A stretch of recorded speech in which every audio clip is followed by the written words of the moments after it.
All right, gang, I am off to go see Swiss Army Man at the Roxy Theater, which is easily my favorite cinema in Saskatoon. It's one of the oldest art house cinemas in Western Canada. It is a beautiful and opulent theater. I don't know very much about Swiss Army Man, to be honest. I know the basic premise and the particulars. I've never even watched a trailer for this film yet. All I know is that it's got Paul Dano, Daniel Radcliffe.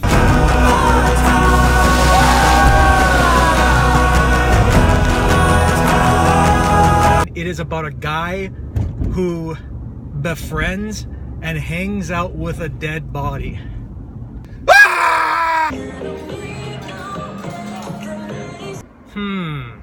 Why does this premise sound oddly familiar? What kind of a host invites you to his house for the weekend and dies on you? I don't know. It's just Bernie! Weekend at Bernie's. I mean, it's just me, right?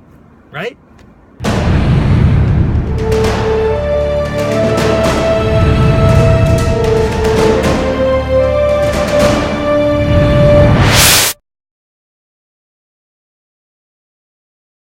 All right, gang, I just got out of Weekend at Bernie's 3.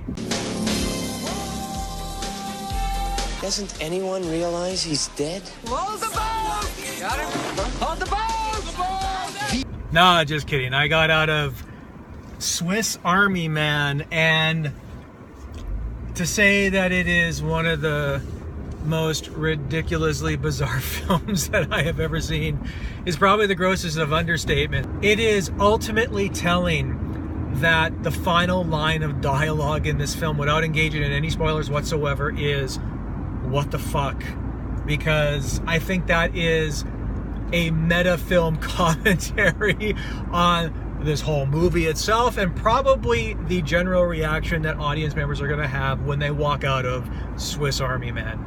This is really one of the great, films of all time. And what I mean by that is one of the classic Frank Drebin-isms, which is basically a reply that he has to something that's completely unidentifiable or unexplainable. So he just responds to it with a, yes, well.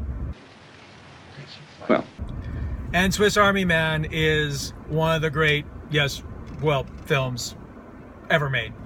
This film is essentially plotless, so I'll try to explain it the best I can. Basically, Paul Dano is this guy.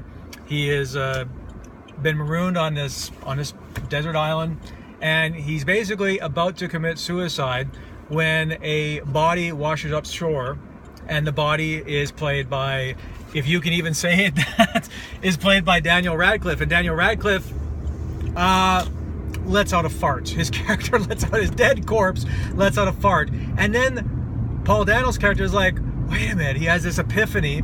So he decides not to commit suicide, and he hooks up with this corpse. I'd always hoped that right before I died, my life would flash before my eyes, and I would see wonderful things. But as I was hanging up there, I didn't really see much of anything. But I did see you. And through means far too complicated and frankly outlandish for me to explain, both him and the corpse managed to jet ski. That's all I'm going to say. Jet ski from this island to the mainland, and thus begins their epic odyssey to try to seek help and save themselves. Wow. So I gotta say this about the performers in the film, because it's basically like a two-man show. You know, Paul Dano as an actor, he's one that I do admire, yet I'll be the first to admit that a lot of his performances in the past have been borderline, let's say, over the top and a bit histrionic, maybe too histrionic for their own good. I will bash you now! Get out of here! Get out of here!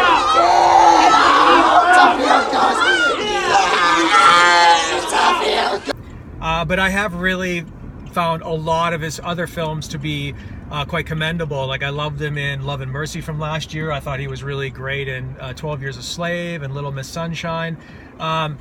He's fantastic in Ruby Sparks. So he's an actor that I have a lot of respect for. Daniel Radcliffe, on the other hand, I've kind of been a notoriously picky critic when it comes to Radcliffe's work. I don't really consider him to be a strong and charismatic actor, and ironically, I think he was maybe one of the weaker performance links in the entire Harry Potter series, and which is ironic considering that he is, of course, playing the titular character in those films. But I like Daniel Radcliffe. I like him in interviews. I think he's a pretty funny guy, and he has a good self-deprecating sense of humor. He did one particular Funny or Die video that really made me laugh, and that was at the expense of his status as a Harry Potter star. I'm sorry, I understand. You are Harry? You played Harry? No, I am Harry.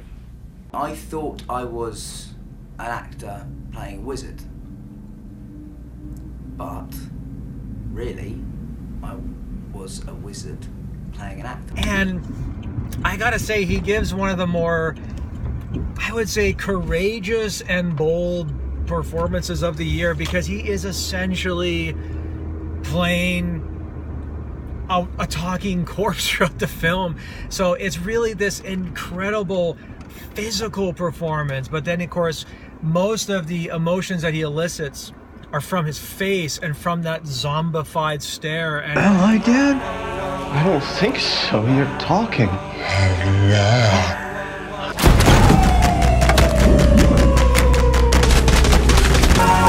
We sang and we danced, and it was beautiful. It's kind of miraculous when you really think about it.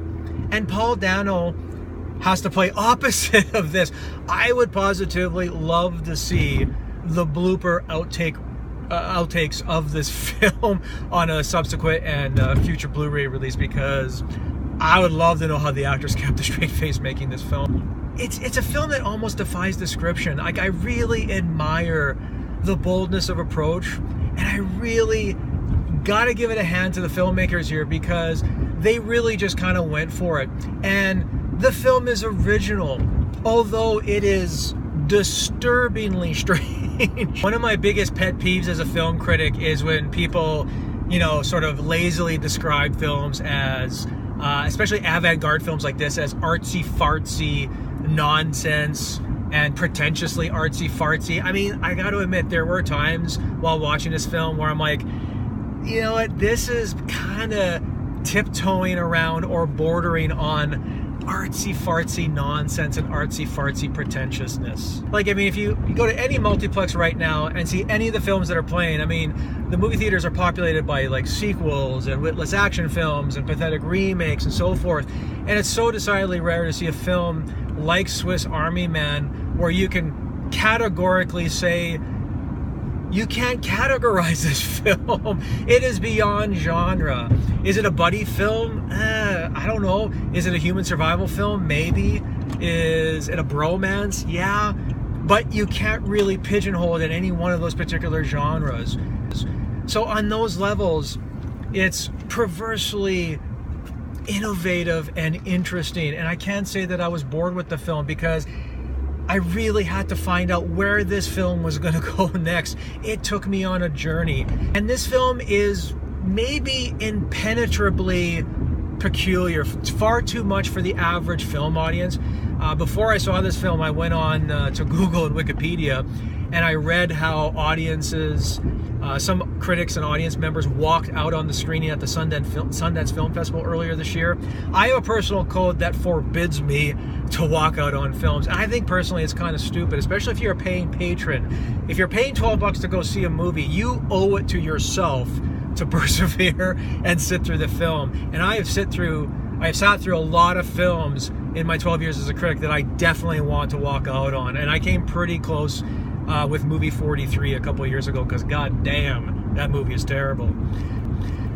But this film is, I can't say it's really offensive. It's just apeshit crazy. Shut up. You can't just say everything that comes into your head. That's bad talking. There's a bit of a push-pull with the tone in the film that I found a little bit off-putting. And I'm struggling within myself to determine whether or not I was more disturbed by Swiss Army Man or found it genuinely and darkly hysterical. I'm having this push-pull within myself, and it's a real conflict because right now I can't really decide where I fall on this film. But man, I mean, the performances really elevate the eeriness of this film and the strangeness. It is simply beyond words. I think I'm almost having a difficult time trying to review this film because I think what I'm going to have to do is I'm really going to have to digest it and maybe sleep on it and really think about it more. Ultimately, I just admired the film's boldness of approach, but I can easily see how this film is going to turn off a lot of people. It also probably is the first film in cinematic history to have a character use Daniel Radcliffe as a jet ski. Well. So anyway, let me know in the comments below what you think of this incredibly strange and bizarre and outlandish and creepy but impeccably performed movie. That is it. Thank you very much for watching, and I'll see you at the movies, everybody. I know that. You know that. Nobody else knows that. Huh?